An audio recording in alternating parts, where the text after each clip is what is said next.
Hi! In front of me is OnePlus Nord CE2, and today I would like to show you how you can add events to calendar on this device. Firstly, you need to access calendar by tapping on it. Then click on this icon at the bottom right corner and choose Got It. Finally, you can tap on the month above, pick a date and create your event by choosing this plus icon at the bottom right corner and tapping on Event option. Now adjust it however you wish to. For example, add a title, pick starting hour or ending one. You can also disable this feature by clicking on the switcher next to all day, add people, set up notifications minutes, hours or weeks before, take notes.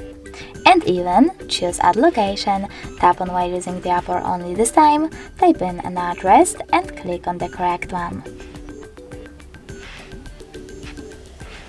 Then choose save at the top right corner, and as you can see, my event was successfully added.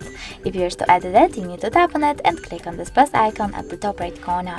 Now make your changes and tap on save again. If you wish to delete it though, you can also do that by tapping on it, but this time choosing those three dots at the top right corner, selecting delete and confirming your choice in this pop-up. Thanks so much for watching. If you enjoyed this video, leave a like, comment and don't forget to subscribe. Bye!